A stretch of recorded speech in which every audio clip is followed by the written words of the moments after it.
Hello and welcome to episode 21 of TreeWalker Talks. Dream, but keep doing. Hope everybody is doing great and everything's going good for you. All right, let's jump right into the homestead update.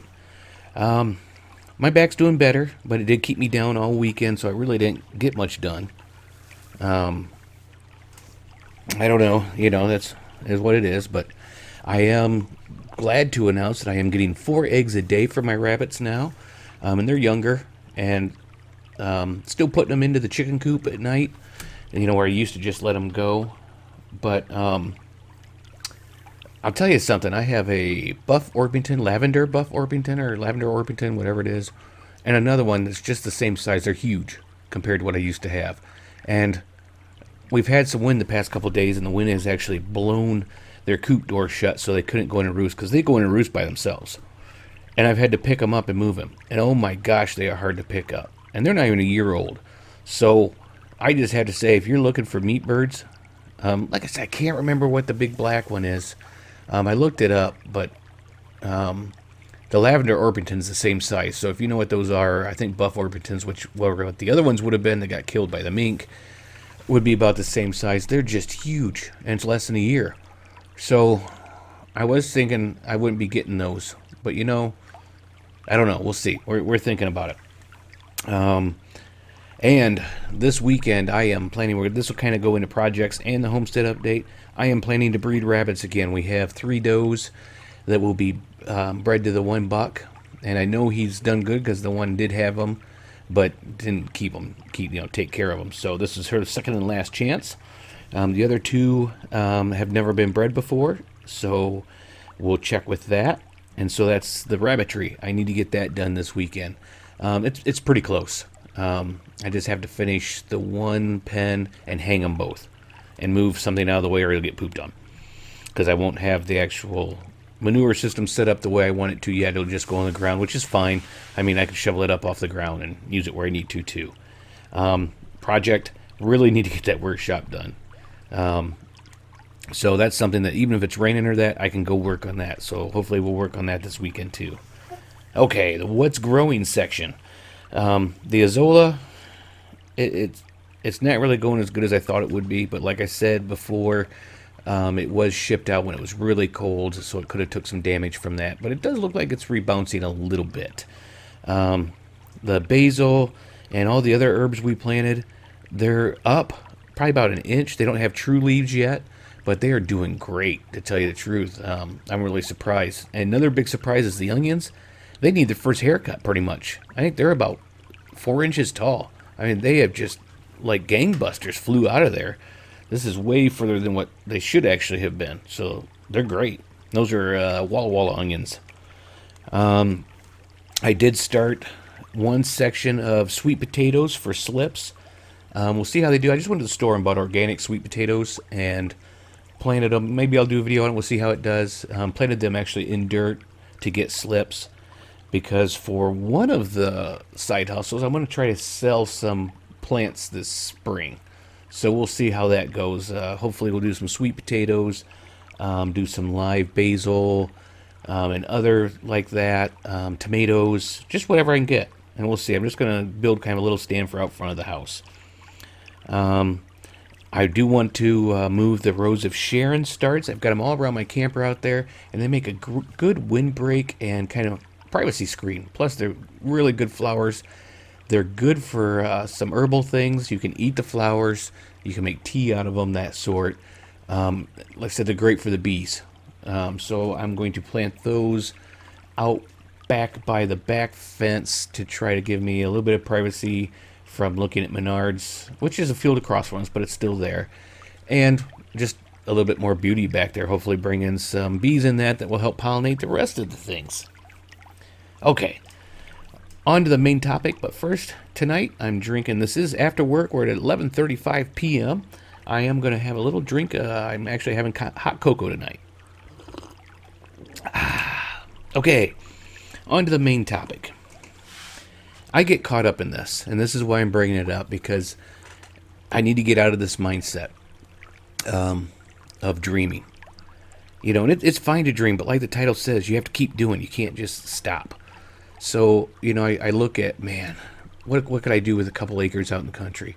What could I do with 10 acres, 20 acres, 40, 100 acres? Man, I really, to get going, I need to get at least a couple acres out in the country where I'm not restricted like I am in the town setting I'm in now. I could get hogs or this or that, or start a bigger garden, do some more hydroponics or aquaponics, and start looking at all of this and that. And I start thinking, well, if I had $100,000, wow, I could do great.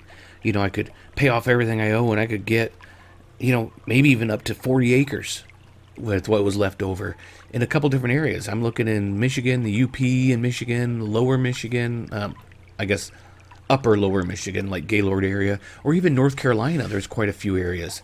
And I start getting wrapped up in that. Oh, I gotta look at this. I need that. I need to get this. I need to get that. Guinea pigs are a little noisy in the background. And man, I gotta do that before I can do this. And it gets a bad mindset, because then you get to where, how am I gonna come up with that money? How am I gonna do this? And we'll touch back on that in a second. But, I started looking around. Man, I got a lot of space here that I'm not using. I've got half my backyard that could still be something other than grass. I can set up my hydroponic, aquaponic, however you want to call it, that I'm looking at with the watering of the chicken system that I'm hopefully will do and bring it to you in a video. And I start looking at that sort of stuff, and I'm like, wow, I got this whole area over here where there's sun.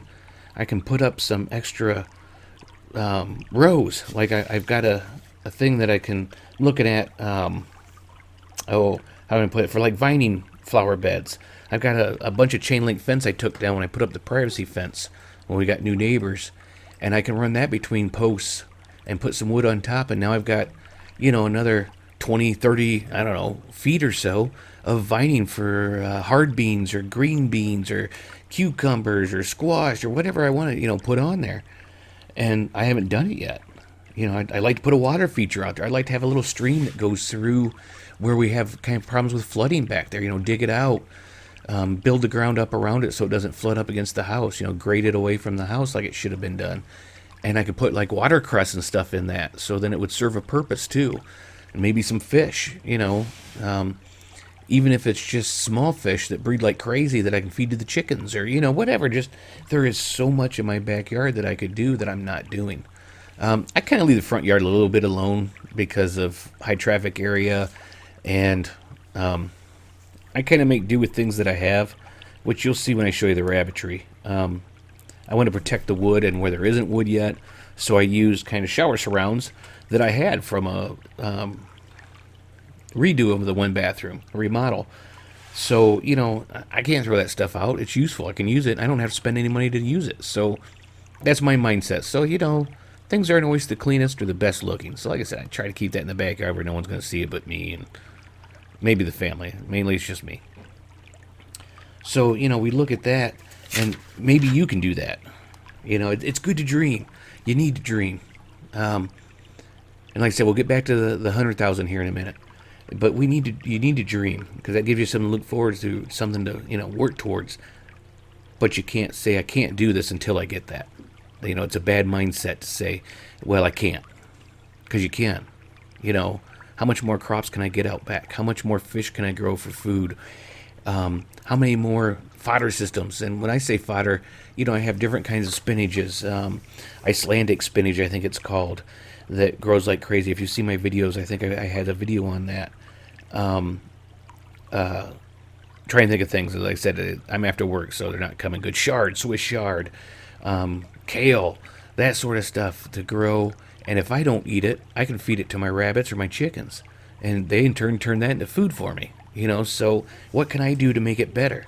Now, given there are some things I can't do here, I would really like to do some hybrid willow and use that, because with that I could almost feed my rabbits solely on that and the other greens I'm growing. So I wouldn't have to buy feed.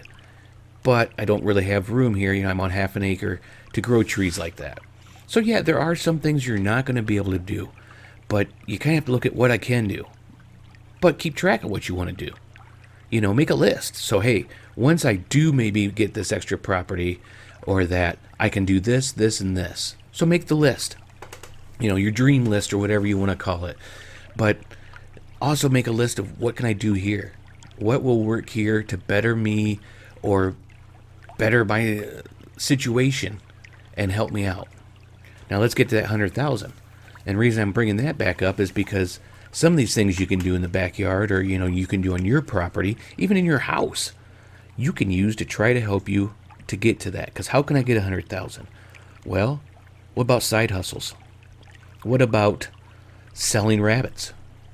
I'm breeding the rabbits for meat for me, but what about if I sell them? Even live rabbits, because that's the easiest. I mean, really, if you sell them, you don't have to butcher them or anything. Just great. And, they sell sometimes for $20 a piece.